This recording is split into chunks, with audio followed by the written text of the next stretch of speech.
Yeah, it's gonna go up. Just a bumper for the Bronco. All right, guys, we got lots of stuff to talk about today. I'm gonna try to keep things short and sweet. I know I'm not good at doing that. I do have a tendency to just stop rambling.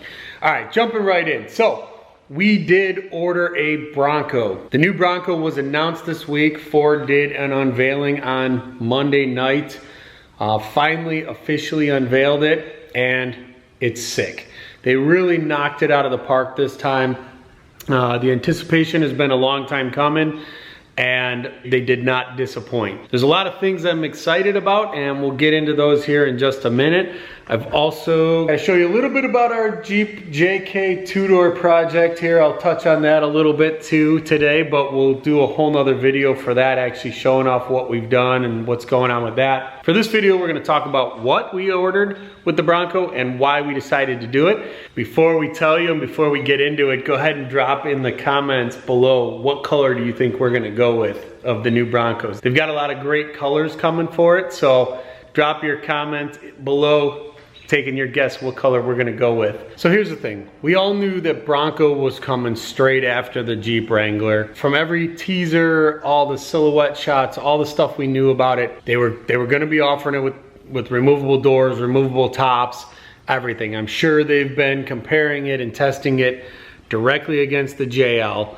So it's no surprise that that was their benchmark, that they were trying to do things and that the JL has, and then try to do them better. So not surprisingly, when they did finally announce it, yes, the doors come off, yes, the hard top comes off. There is a soft top, although I don't think I've seen any shots of the soft top yet for it. Not only did they try to copy the doors and the top, but they did try to improve upon what Jeep has been doing with that, as well as coming out with the best departure angles, higher ground clearance than the Wrangler, more power options as far as motors go. So the base motor is going to be comparable to the Wrangler, the JL Wrangler and the Gladiator at 275 horse, but there's the optional 2.7 liter turbo V6 motor that comes with 310 horse and about 400 foot-pounds of torque. So that's exciting to have a more powerful option right from the factory, right from the get-go. And of course, that's what I want. I want more power. And I want more power, not because these actually need it, but because I want it. I just want more power, plain and simple. You know, one of my friends called me out saying, what would you need a V8 Wrangler for? What do we need any of this stuff for? I just want it, give it to me. So Bronco went ahead and made the more powerful motor an option right off the bat. One of the first things I really like about the Bronco is that the side mirrors are not attached to the doors like on the Wrangler. You can see them on my doors over here. When you take the doors off, the mirrors come off. On the Bronco, they actually mounted them up here on the cowl, kind of like these Motor City aftermarket mirrors I have for the Jeep, so that when you remove the doors off the Bronco, you're still gonna have mirrors. Not only does it make it's one less step to do when you're removing the doors, you know, to add a mirror back on or something else you have to buy. It's just there for you and you're ready to go. But not only that, but it also makes the doors narrower, smaller, lighter for when you remove them. But Bronco has also made it possible to, sorry, it's gonna get bright here, store your doors in the back when the top is off and your doors are off. You could slide them right in the back there and store the doors. Now that's something Jeep has never even thought of. It wasn't even like a thought in my mind that it could be possible. So it's pretty cool that they thought of that and have actually made it a possibility. Besides the mirrors, what you'll notice on the JL Wrangler is for the hardtop, you get removable Ttops, which are just to the back of the front seats. And then the hardtop is the whole rest of this. So it's one big piece that goes all the way back. And so having it be one big piece is it just makes it clumsier and heavier for removal and storage, etc.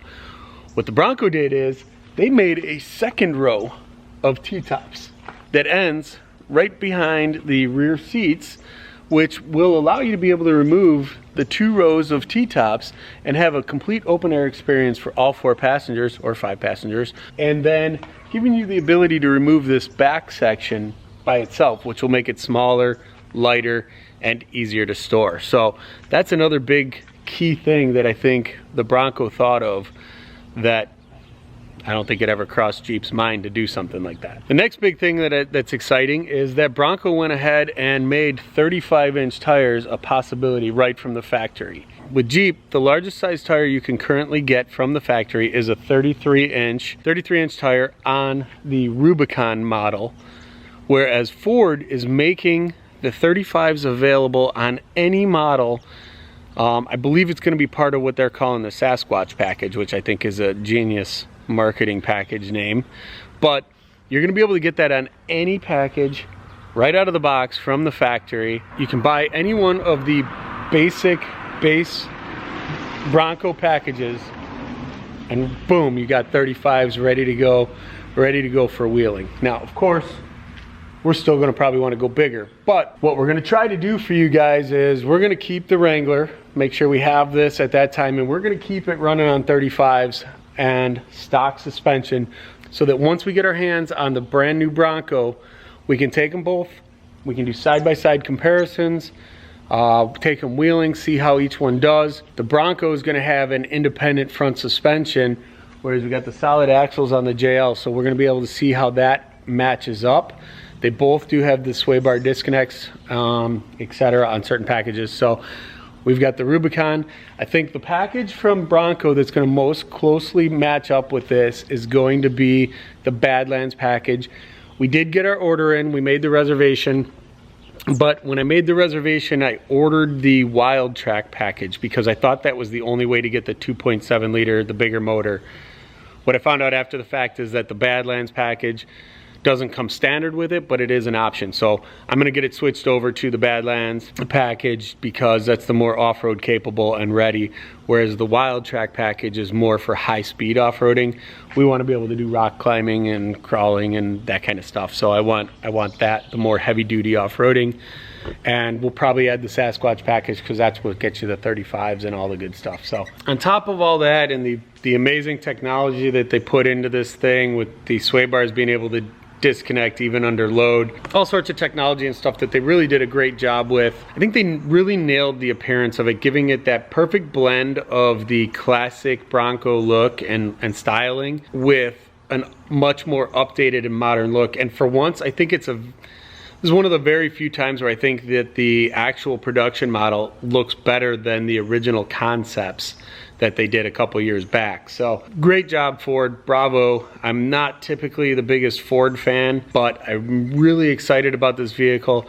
I think that the two-door is actually amazing looking. I think it's really badass. I would love to make my order for a two-door, but I think for us, in order to be able to do the most closest side-by-side comparison for our YouTube followers, the best thing for us to do will be get a four-door Badlands version with the Sasquatch package to make it equally match up with the Mojito Jeep here. So that's the way we're gonna go, and hopefully we get this soon. So let's talk about the reservation process a little bit. So we watched the video, the unveiling, and the ordering process opened up immediately. So we were excited to jump on ordering one, and let's make some Ford jokes, but in typical Ford fashion, the website did not run right. The website just kept crashing. I literally tried for 2 hours to get my order in. Things weren't working. All I was doing was getting errors. And I finally got the order in. That's why I was rushing, and I jumped on the Wild Track version because I was scrambling trying to get it in as quick as possible. And so now what that means is basically we've just got a reservation made. According to their website, it doesn't mean you're getting yours any faster than anybody else. It doesn't mean that your order is locked. So what they're gonna do is you chose your dealer that you wanna work with, which I did. And basically what's gonna happen is they're gonna reach out to us supposedly by the end of the year, so sometime in December, for us to finally lock in our order. That's when you'll actually lock in your color, your options, all that stuff, and your pricing.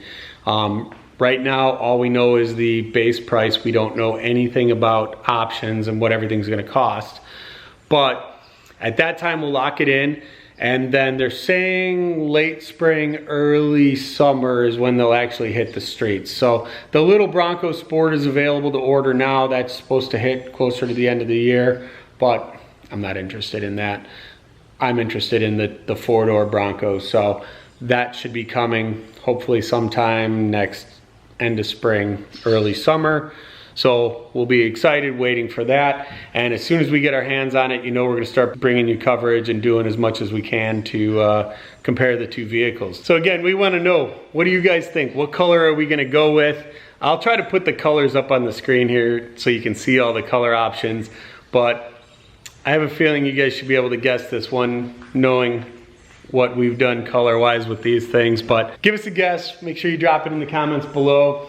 And we're gonna follow this section of the video up here with some of our off-roading video. We've been at the Badlands actually twice that I haven't had time to put up the footage yet. So what I'm gonna do is I'm gonna give you guys some of our footage from off-roading the Gladiator and the Wrangler at the Badlands the first time we went a little bit earlier this year. And let me just give you a little taste of our JK two-door. Sorry, my garage is a mess. I got stuff everywhere, tires. People always tell me the garage smells like a car dealership, but so we got this two-door JK. It's a 2010 Sahara. If you can't see, we've already changed out the decals to the newer style JL look. We picked those up from Pixel Decals as well as some other decals here. Still a little bit of a work in progress, but you can see we've got some tube doors already.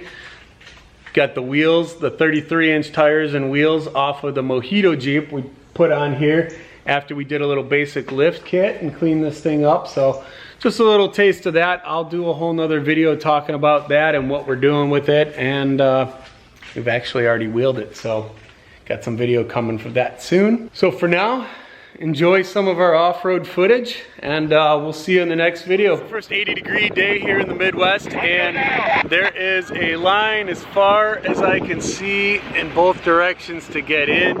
And oh, we're moving. I guess I better go. All right, so we're finally off. We got here to the park at 10 a.m. It's 12:45, and we're just rolling in to start wheeling. So definitely chaotic today, but we're gonna get some fun in anyways.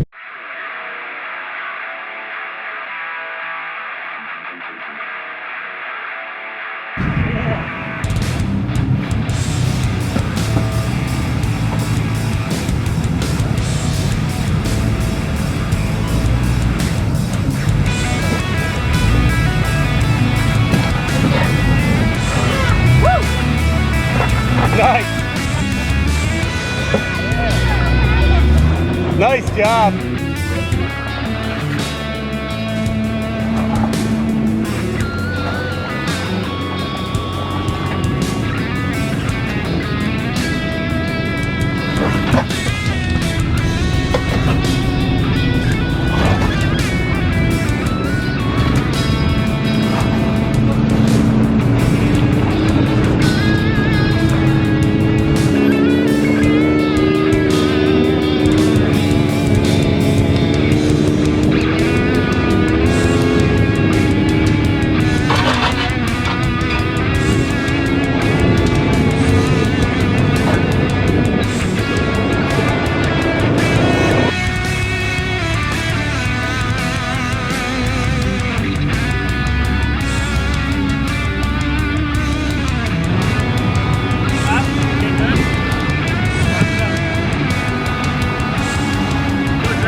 Now go passengers, you're coming up. Rear tire. There you go. All right.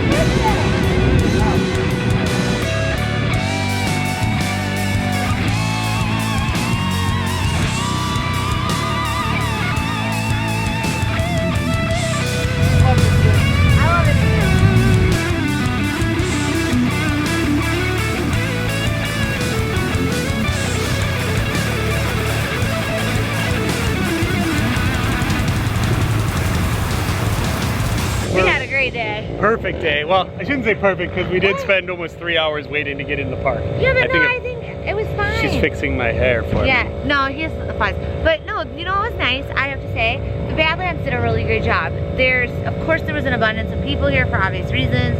And I think, yeah, we waited 3 hours. Yeah, we did. But it was worth it, like you said. They did an awesome job. I wouldn't even count that as a bad. So, yeah, it was great. It turned out to be a perfect wheeling day. We got some sun. Yeah, nice and hot. I'm sweaty, gross, dirty. Disgusting. But our mall crawlers got a lot of action today on the terrain. Yeah, no real damage. We did have some bumpers get dented and scratched, but that's part of playing, right? So I hit like one of those drums. She hit a barrel. Just a barrel saying slow 5 miles per hour in the driveway. I don't know. I was focused on my gas. She ran it over, but I did, but no damage. Great group of guys and girls. Amazing. We had a lot of fun. It was awesome. I mean, it really was the best. Gregor's, big thanks to Gregor's here. Yeah.